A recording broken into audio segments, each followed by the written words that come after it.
প্রত্যেকটা বছর new years resolution করা হয় না? সবাই করে তো? সো আমিও নিউ ইয়ার্স রেজলিউশন প্রতি বছরই করি যে এই বছর বেশি গান করব। অনেক বছরই করি। গত বছর শুধুমাত্র মনে হয় 2টো গান করেছি। রঙে রঙে রঙিন হব, সুন্দর টিম, আপনাদের অনেক রেসপন্স। গত বছরের one of the biggest song. আরেকটা গান হলিউডে করেছি ভুলে যাব, দুই অডিয়েন্সের জন্য। সংখ্যাটা কম ছিল, তাই না?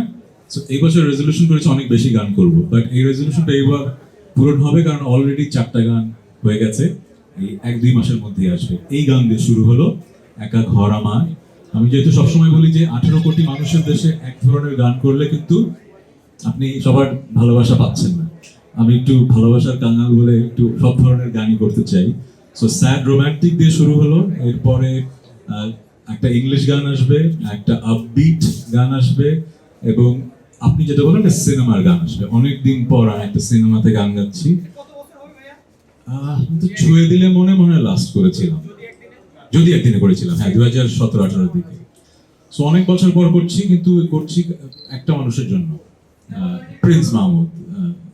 সাজিদের যেরকম আমি ভক্ত, প্রিন্স ভাইয়ের তো সারা বাংলাদেশ ভক্ত। যদি বাংলাদেশের সেলিব্রিটি কম্পোজার থেকে থাকেন এবং একটা অসাধারণ মানুষ, তো প্রিন্স ভাই। সো প্রিন্স ভাই ডাক দিলে মানা করতে পারি না। এটা একটা মানে সিনেমা হোক যাই হোক, কার সিনেমা জানি না, পরে শুনলাম সিয়ামের সিনেমা, আদরের ছোট ভাই। আই এম ভেরি হ্যাপি যে একটা ভালো সিনেমা হয়েছে, গানটা অসাধারণ হয়েছে। কিছু গান আছে না, শুনে গেয়েই মনে হয় যে এবছরের বিগেস্ট গান। যেরকম রঙে রঙে রঙিন হবো গাওয়ার সময় জানতাম যে এটা বাংলাদেশের, আপনাদের খুব ভালো লাগবে। সো এই জঙ্গলি গানটাও একটা ব্যাপার হবে। সো কিছু কিছু গান আছে যে বেঁচে থাকে, এই গানটা বেঁচে থাকবে।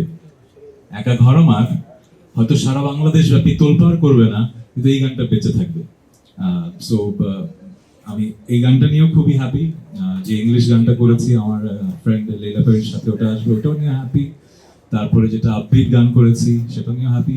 আর জঙ্গলি নিয়ে তো খুবই এক্সাইটেড। ভ্যালেন্টাইন্স ডেতে আপনারা গানটা শুনতে পারবেন। না, একটু শুনে নিই গানের প্রশ্ন আগে, গানের আয়োজন। একা ঘর আমার গানের কনসেপ্টে এরকম যে ভালোবাসার মানুষ ছিল ঘরে, কিন্তু এমন কিছু একটা হয়েছে যে দূরত্ব তৈরি হয়েছে। কিন্তু দূরত্ব তৈরি হলেও একে অপরকে অবহেলা করছি, হয়তো এক ঘরে সেরকম। হ্যাঁ, লোকটা ক্যামেরায়, ওকে। মানুষ চিনবে, চিনবে আমার ভয়েস শুনলে।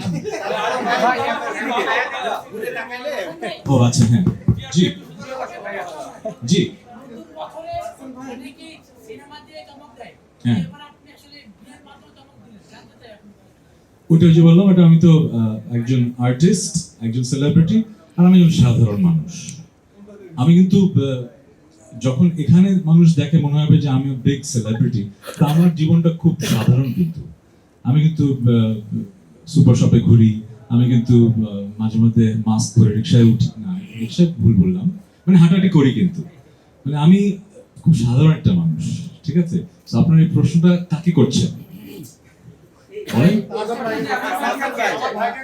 সো ভাইয়ের জন্য আসলে এটা তো চমক না।